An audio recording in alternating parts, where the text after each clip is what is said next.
আসন্ন ২০২৬ FIFA world cup ঘিরে এখন থেকেই উৎসবের আবহ ছড়িয়ে পড়েছে মেক্সিকো জুড়ে। টুর্নামেন্টকে সামনে রেখে দেশটির সরকার শিক্ষা কার্যক্রমের সময়সূচিতে বড় ধরনের পরিবর্তনের সিদ্ধান্ত নিয়েছে।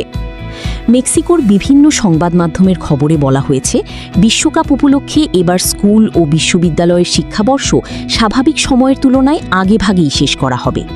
নতুন সিদ্ধান্ত অনুযায়ী আগামী ৫ জুন থেকে গ্রীষ্মকালীন ছুটি শুরু হয়ে চলবে ৩১ আগস্ট পর্যন্ত।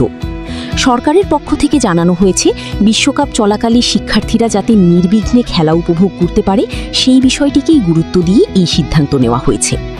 আগামী ১১ জুন থেকে ১৯ জুলাই পর্যন্ত ইউনাইটেড স্টেটস, কানাডা ও মেক্সিকো যৌথভাবে আয়োজন করবে ২০২৬ ফিফা ওয়ার্ল্ড কাপ। আয়োজক দেশ হওয়ায় ইতোমধ্যেই টুর্নামেন্টে অংশগ্রহণ নিশ্চিত করেছে মেক্সিকো। বিশ্বকাপের ম্যাচ অনুষ্ঠিত হবে মেক্সিকো সিটি, গুয়াদালাহারা এবং মন্তেরেই শহরে। এছাড়া ঐতিহাসিক স্টাডিও আজতেকাকেও গুরুত্বপূর্ণ ভেন্যুগুলোর তালিকায় রাখা হয়েছে।